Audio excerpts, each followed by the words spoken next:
Hi, guys, and welcome back to season 3 of the Actors Waiting Room podcast. And this is going to be the first episode back, which I'm really excited about. And it's going to be a solo episode. I've decided that I think I would like to do more solo episodes in the future, just because so you guys can get to know me a little bit more about my journey as a creative. And also, since starting the podcast, I've actually learned quite a lot of things from different creatives. And so hopefully I'm able to pool all my knowledge together and give you a little bit, I don't know, just more of a different insight, I think, than just coming from the other creatives as well. If you don't know anything about me, I'm an actress based in London.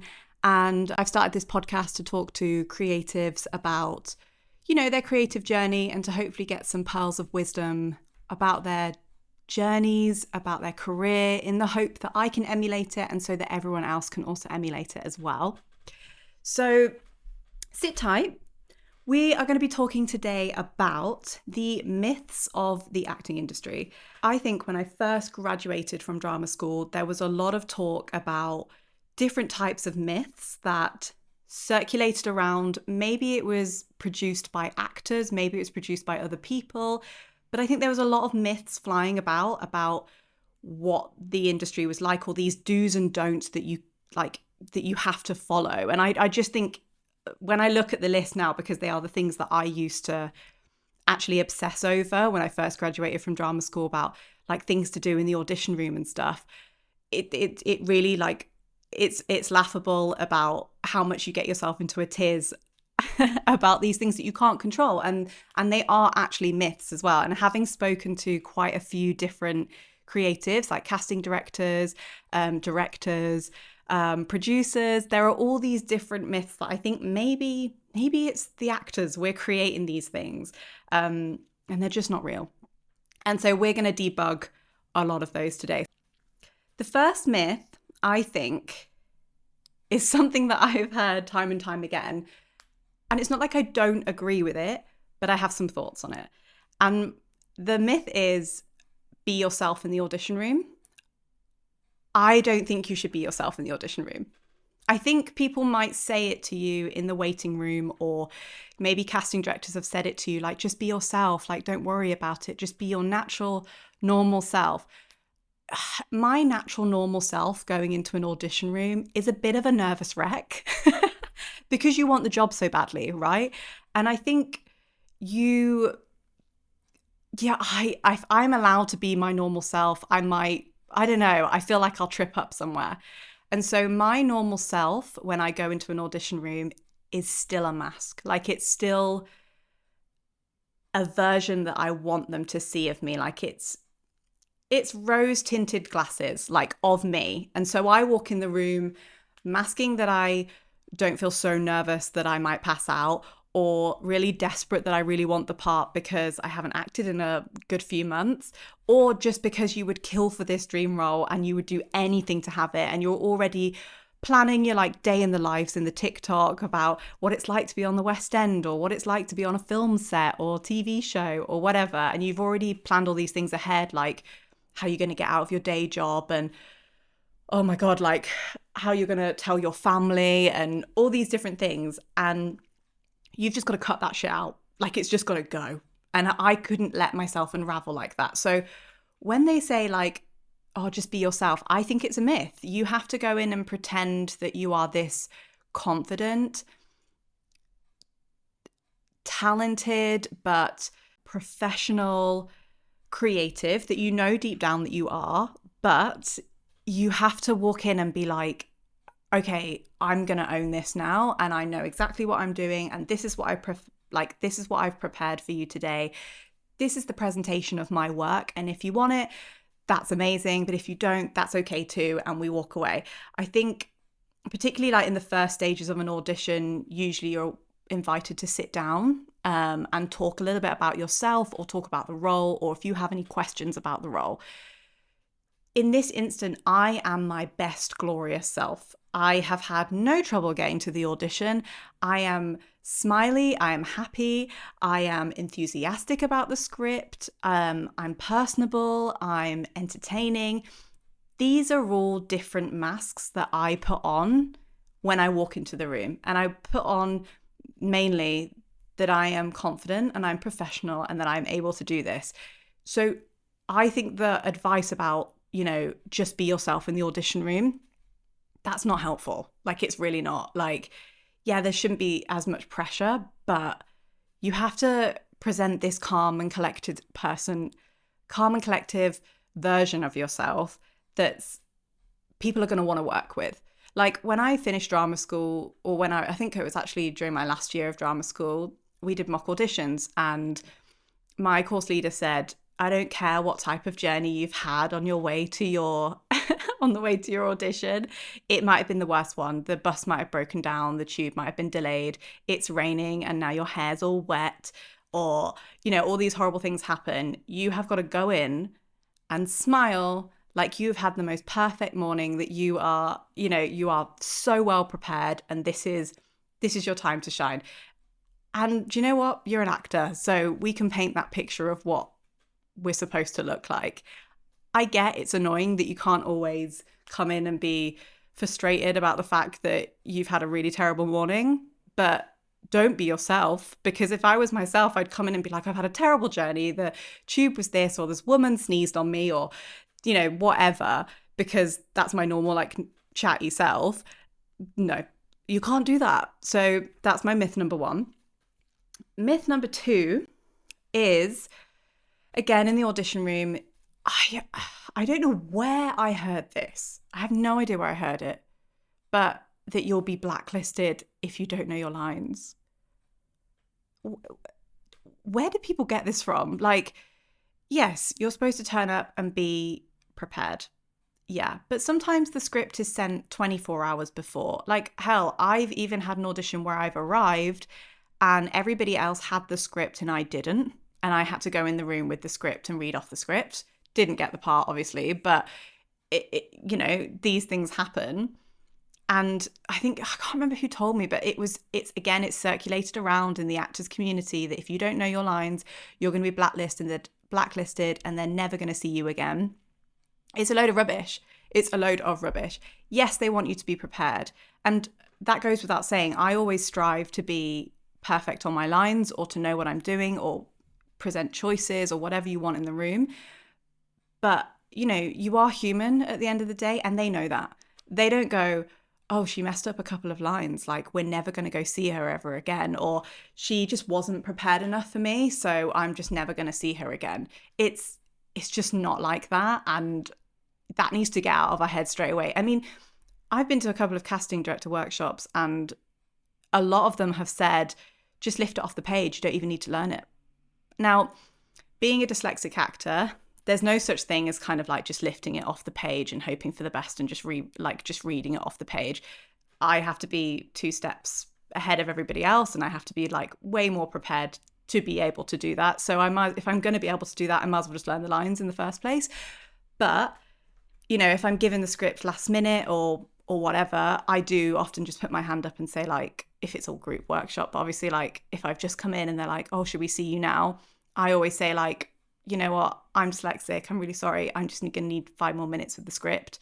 And usually they give it to you, like, definitely. Also, another tip for dyslexic actors out there, get to the audition early. They usually have the scripts out there in the, like, reception area beforehand, because everyone's already reading them. So just get there a bit earlier than your audition time, and then just snag it and start making your little, your objectives or your little notes on the side of how you're going to do the scene. I just think it's really hard to be actually blacklisted from a room, because we're all quite nice people. We all want the job. There's no way we're going to do anything offensive in the room because you want the job. So the line learning thing is just utter rubbish, because it just is. Like, if you stumble on a couple of words, like, it's no big deal. Or if you say, can I have the line, please? Or if you want the script in your hand, have the script in your hand. If you want the script on the floor so that you can glance at it, have it on the floor. You have to make your own rules for those auditions, because, they're just sat there looking at you and, assessing whether they can give you the part. You need to do everything in your power to make sure that you are comfortable, prepared, and just ready. So, if you need the script in your hand, have it. They're really not going to bite your head off or blacklist you about it at all. And I think it's really hard to be blacklisted. I don't know where this idea or this notion like came from about being blacklisted. And it just scares the living daylight out of actors in audition rooms. Like I went to the Actors Expo a couple of years ago now. I usually go every year, but this was a couple of years ago, and I went into a casting associates session. Really, she did a lecture, and she even said at once, she was like, this person came into the room and was a bit of an arsehole, but they were right for the part, and we still ended up giving them the part. Now, this doesn't condone me going, you need to be an arsehole.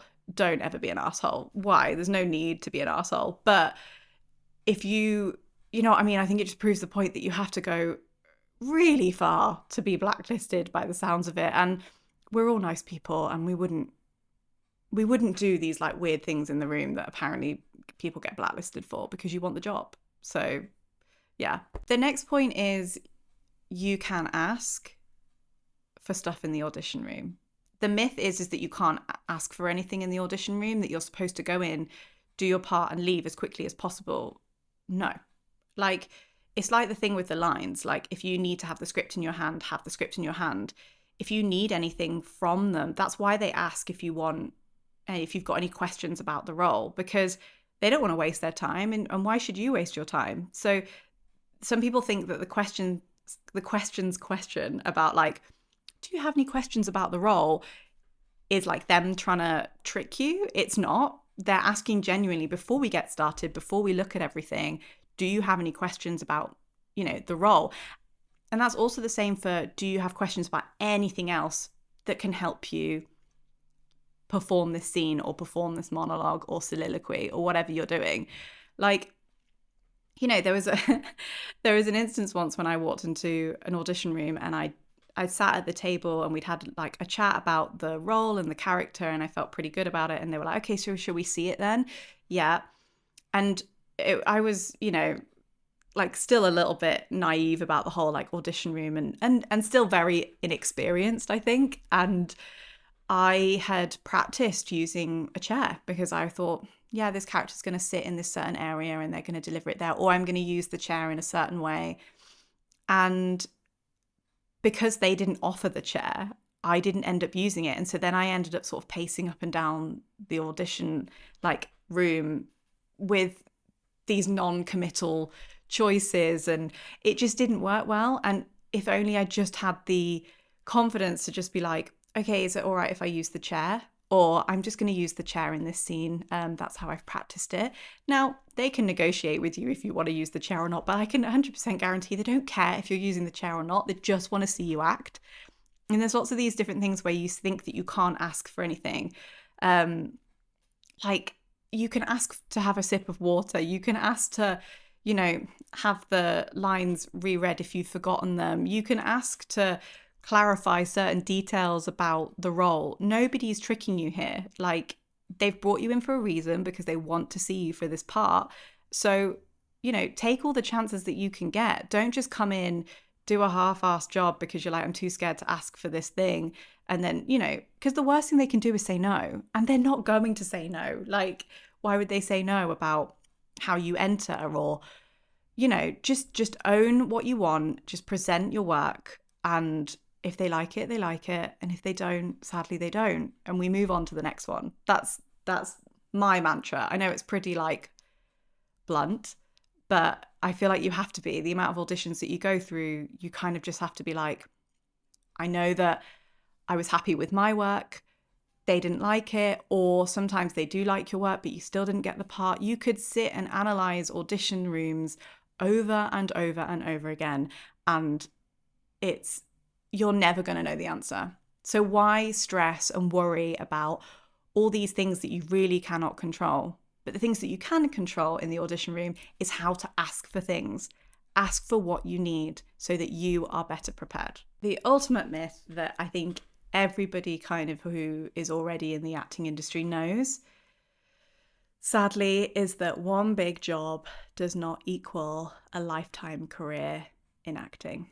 And it sucks because every time you get a job, you think this could be it. This could be the moment that you break into the industry and that you no longer have to audition for these roles, and that people will start piquing an interest in you and they want you. And it's really hard to say this to people, but treat every job like it's just, I don't know, a BBC miniseries drama. You had a lovely time doing it. There were some exciting moments that happened, but ultimately it does end.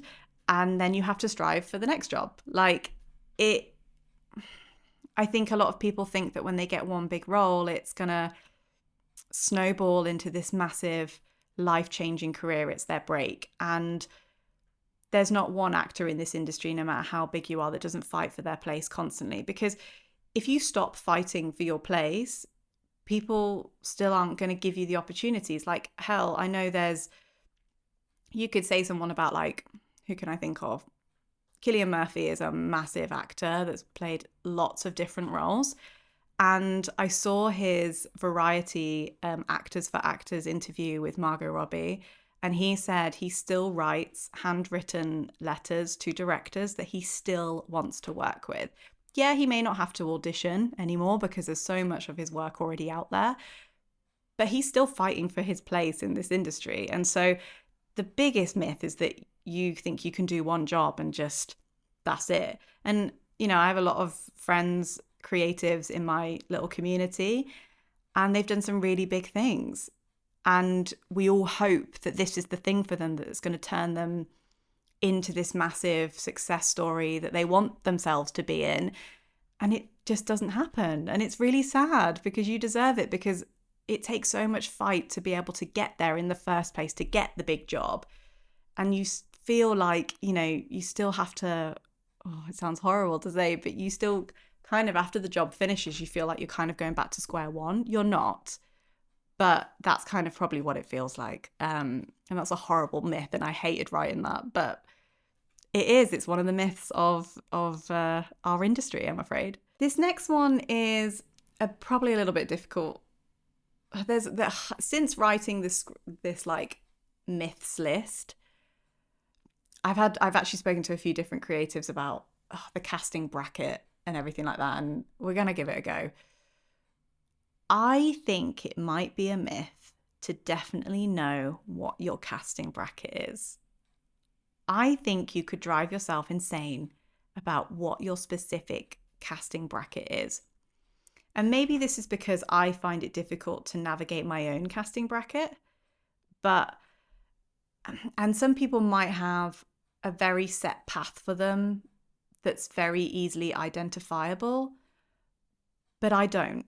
I don't see myself as a girl next door type casting. It's really difficult. And I also would love to say that you could play anything you wanted to play, but that also doesn't really happen as well. You always kind of get a similar casting breakdown every time you audition. Sometimes you don't. I've had a big variety of casting brackets because I think I'm still not sure where I fit in this industry sometimes. But I do think it's a little bit of a myth to like box yourself in and only strive for one thing. I think it's good to play to your strengths sometimes about what you're actually naturally good at. And there are things that I think that I'm naturally good at as an actor, but I don't want to play those things all the time. And sometimes I think you kind of like shorten, what's the word? Like, I think you kind of shoot yourself in the foot before you've even started. So I've limited the expectations, or I've limited the types of roles that I possibly could get by thinking that I have just one casting bracket, or like that it's a stereotypical casting bracket, like the girl next door type thing. Because it would be nice for lots of people to see you as different things. And so I do think that is a little bit of a myth, to be like, you are this one casting, this is you, this is your entire personality. It's just not like, and that's why I think it's really difficult to write to agents sometimes, because you're trying to say like, oh, I'm an Emily Blunt or I'm an Emma Stone. And to be honest, even when I look at them, I don't really see a casting bracket for them. I see a multitude of different roles for them. Like particularly like Emily Blunt's played quite a wide variety of different roles. And so I think it's a shame to box yourself in. Maybe that's just my own preference. But yeah, I also do think that's kind of a myth, because you're not just one thing, you're multiple things, and you have lots of different sides to show to people. So I don't think it's that right. My other myth is that anybody can go to drama school without any knowledge of drama school. I think this is a really big myth. And to get into drama school nowadays, I think it's even harder than when I went to drama school. But when I attended auditions for drama school, I knew nothing, and I didn't get into pretty much anywhere. Well, I got into one place. I got into the London College of Music, and I got offered a foundation, I think, at Guildford. But I'd already previously done a foundation course in dance at the Midlands Academy of Dance and Drama, and so I didn't want to do another foundation course, and so I went to the London College of Music. That's where I studied. And I think there are just so many requirements for drama school now, and there are lots of rounds of different things. And if you don't have the knowledge to pass these rounds, it's going to be really difficult, I think, for anybody who doesn't have this prior knowledge of the acting industry. And so my advice on this is, if you're doing the auditions for drama school, if you're doing the big circuit of all the big drama schools, get yourself an acting coach, or just find out a bit more about what's required in these audition rooms, because for drama school, because I think that's the biggest myth ever, is that people go, oh, well, we kind of see potential and we just it doesn't matter if you're not really prepared, just come along to the audition and you'll do it. And I was very naive in that fact, and I used to go to these audition rooms and be like, what? I wasn't told that I should read the whole play. I know this monologue and I think it's from here and I kind of know what's going on. And also you're asking me to do some movement stuff in my audition, and I don't really understand what that is either. And you're asking me to prepare a song, but it has to be within this type of genre, or it can't be too well known, and it can't, you need help with these things. I just think, yeah, it's a big myth when, there are some drama schools that just say yeah, just come along.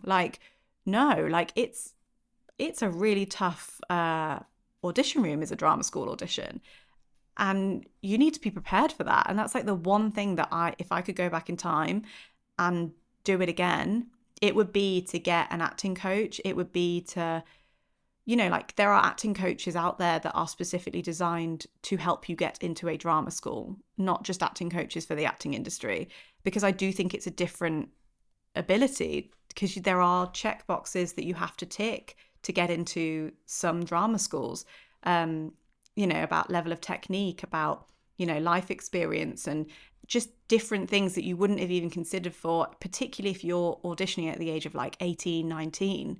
And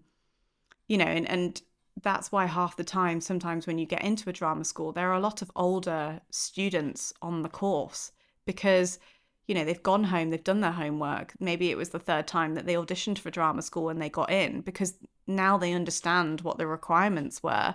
And so, yeah, I think it's a really big myth that you can just rock up and do this might be my naive experience, but I did an A-level drama course at quite an academic school, and I thought that was enough for me to just take a monologue along and apply for these drama schools. There's so much more to it than that. So yeah, that is a big one, and definitely a big life lesson to others, and one that I just wish I knew a bit more of before I started applying to lots of different places. My last point is going to be, another myth is that you need a top tier or one of the biggest agents to get jobs. Load of rubbish. You can get jobs even without an agent. And you can certainly get jobs with other agencies. You do not have to be repped by United, Curtis Brown, Cam. There's loads of like sort of like these big tier agencies that represent like Judi Dench, Jude Law, David Tennant, like all these really big stars. You'll get there.